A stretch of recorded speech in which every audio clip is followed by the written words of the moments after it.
11 de la mañana, 21 minutos, 20 grados de temperatura. Ahora creo que cada vez que aparece él a mí me transpiran las manos. Pero yo creo que hoy, creo que hoy me va a entender por qué. Porque cuando yo digo que tengo miedo con el tema de la tecnología y de las redes y de todo esto, y fíjate el tema que vamos a hablar hoy. Vamos a hablar de los hackeos justamente. Bienvenido al club. Y de los ciberataques. Bienvenido al club. ¿Cómo anda? ¿Cómo anda? Acá tenemos el ejemplo vivo. Soy el acá rey de los hackeos. ¿No te han hackeado esta semana, Jocas? No. No, pero entro al mail desde que me puse una aplicación que se llama Authenticator. Entro y en India, acá, allá, todo el tiempo están intentando hackear, porque viste que la aplicación te marca todas las veces que han intentado entrar a tu mail. O sea, te muestro ahora, abro el teléfono y es una locura. Es así. ¿Y será que intentan todo el tiempo con todo el mundo y no nos damos cuenta? Sí, sí, es así. De hecho, todo ese tipo de maniobras como las que menciona Diego son parte de una gran automatización que hay a nivel de ciberataques. Esto tiene que ver, obviamente, con el desarrollo de la tecnología, tiene que ver con la filtración de un montón de información que hay. Cuando nuestros datos caen en manos o en bases de datos o son filtrados de alguna manera, eso hace que después quienes intentan atacar lo que hagan es envíos masivos e intentos masivos. Por supuesto que son evitables cuando, como decía bien Diego, uno tiene algún tipo de, digamos, fase secundaria de seguridad, Claro. algún tipo de protección extra o otra capa, digamos, que hace que bueno, uno no tenga, en ese caso, un riesgo inminente. Pero sí es muy molesto saber que de repente una cuenta que uno utiliza, que tiene mucho valor, ya sea porque la usa para su trabajo, para su vida, para lo que sea, está siendo, de alguna manera, o está en un estado de vulnerabilidad. Entonces, Claro. Esto es una realidad que como partimos de este punto de vista, que es el de un usuario como todos nosotros, si uno esto lo lleva al terreno de las organizaciones, de las empresas, incluso del Estado, hemos visto que está escalando, ¿no? Hemos visto que está creciendo. Venimos de días. De complicado. semanas. Bueno, semanas, Semanas ¿verdad? complicadas. De hecho, cuando arrancó el año nosotros comentábamos, ¿no?, que se habían, bueno, los reportes a nivel de AGESIC, que es un poco el organismo que se dedica a la gestión de la comunicación y de lo que es la digitalización del Estado, ¿no? Hablábamos de una triplicación de los ciberdelitos. No solamente de ciberdelitos, sino de intentos de ataques al Estado. Y esos números se terminan consolidando en la tendencia y sobre todo en lo que estamos observando, cuando en una sola semana tenemos hasta 7, 8 ataques, algunos que fueron exitosos porque lograron el objetivo. Y vemos también una cosa que es muy importante comentarles, que es que hay una variedad de ataques, ¿no? No solamente se trata de que estamos viendo una ola de un tipo de ataque concreto. O sea, no Claro. es solo un tipo de ataque, sino que estamos ante distintos tipos. O sea, ¿cómo se definen? Sí, se definen, por ejemplo, ¿no? Veníamos de la semana pasada con algunos tipos de ataques como los que llaman defacement, que es cuando logran ingresar en el dominio de un sitio web y hacen que cambie el contenido. Vieron que se había publicado información sensible, que se habían dejado hasta mensajes políticos. Ese fue un tipo de ataque. Pero después, solamente esta semana vimos un ataque por denegación de acceso, que fue el fin de semana, que fue un ataque que, digamos, vulneró a todas las URLs, a todos los dominios gov.uy, o sea que se cayeron todas las webs del Estado. Es verdad, fue el fin de semana, entonces al ser el fin de semana tuvo menos impacto quizás, pero si esto se hubiese dado entre semana, mucha gente también un caos. hubiese podido tener, digamos, hubiese quedado sin acceso.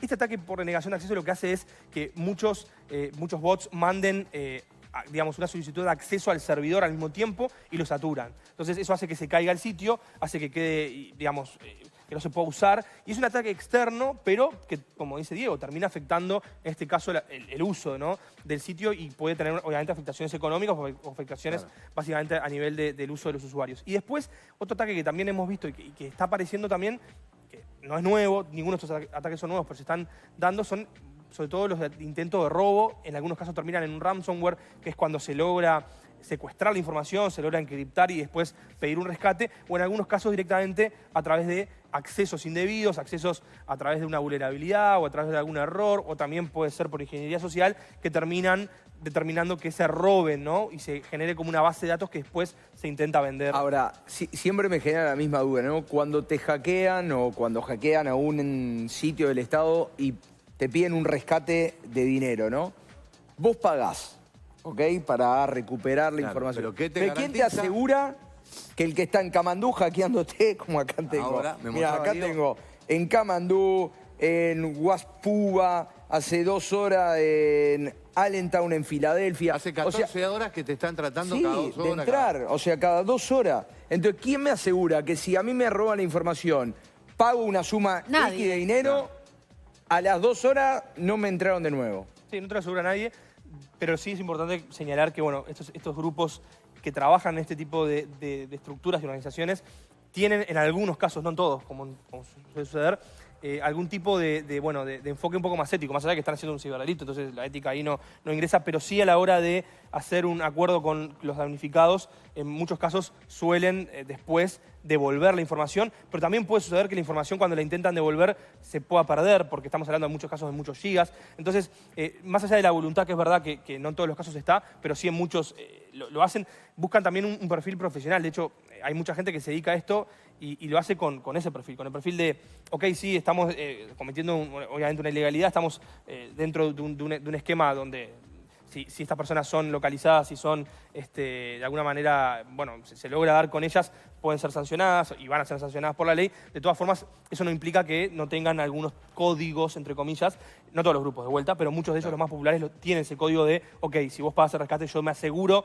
de que nadie más acceda a esa información. Ahora, ¿hay países puntualmente que son más fuertes en este tipo de ciberataque? No, en realidad no hay países, porque vos pensás que la tecnología, lo que ellos muchas veces buscan es un rebote, ¿no? O sea, lo que hacen es utilizar distintas técnicas para que el rastreo de esa actividad rebote en distintos servidores en el mundo. Entonces vos recién mencionabas países, pero en realidad eso no significa que las personas que están operando estén ahí, sino que simplemente lo que hacen es triangular. Entonces es muy difícil decir en este país hay más o en este país hay menos. Lo que sí, en este caso concreto en Uruguay, lo que hemos visto y lo que hemos estado averiguando, tiene que ver con que hay grupos que están sobre todo en Argentina, pero también hay grupos que son regionales, o sea, son organizaciones que escalan el tema de una localización concreta. Ahora, detrás de los ataques al Estado, a las páginas del gobierno, ¿no? Que además ponen mensajes, ¿no? Que uno... Sí, no sabe qué creer. No, que serían políticos de algún modo. De hecho, el director de AGESIC lo decía la semana pasada, lo mencionaba con claridad. Él hablaba de que hay también una creciente intencionalidad de dar mensajes políticos un poco por el cambio de gobierno. Bueno, ahí hay algunas hipótesis que se manejan. Eso es una realidad que está arriba de la mesa y lo manejan como por eso te quería preguntar, porque no siempre es un tema de dinero y de obtener algo. No todos buscan lo mismo. Esto de hackear y de enviar mensajes políticos es algo que se ve en la región y en el mundo, es algo que está sucediendo. Sí, claramente es una tendencia, se está viendo en Argentina también, lo hemos visto en Estados Unidos. O sea, la mayoría de los países han tenido este tipo de ataques que están dirigidos a ese fin.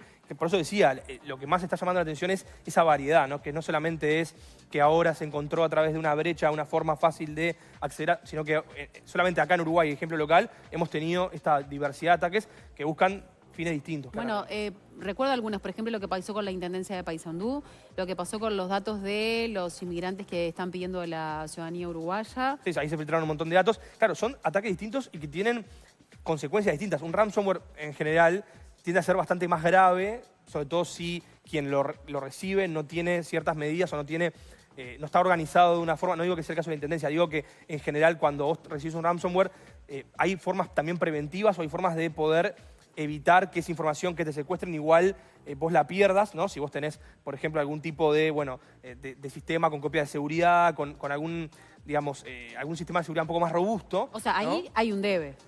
Sí, pero eso es general, no solamente en Uruguay. Esto también lo hemos visto y también lo he preguntado a muchos expertos. Uruguay no es que esté mal posicionado, tampoco, por supuesto, es que está con las mejores o las super medidas. Pero es que lo que pasa es que avanza todo tan rápido que venís corriendo de atrás todo el tiempo, ¿no? Exactamente, y es un gran desafío, sobre todo también siendo un poco al sector privado, ¿no? Lo vemos mucho con el tema de los bancos, ¿no?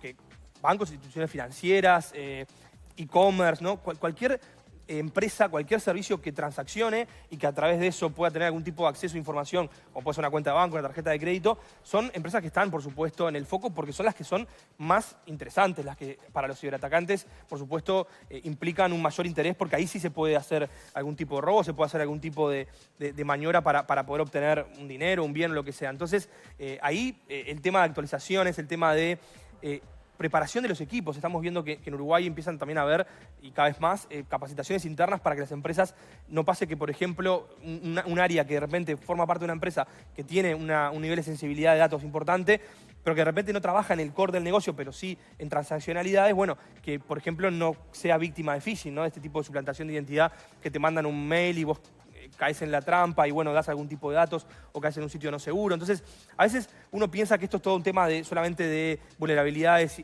bugs o errores y cosas, que lo es, pero también muchas veces pasa por una cuestión de cómo se infiltran en las organizaciones y en las redes por errores humanos, por omisiones o por falta de conocimiento o de nociones que a veces tienen los usuarios. Y esto es algo muy transversal, no tiene que ver con las edades ni con ese tipo de factores, sino que tiene que ver con a veces aprovechar esos descuidos o estar un poco distraídos o cosas así.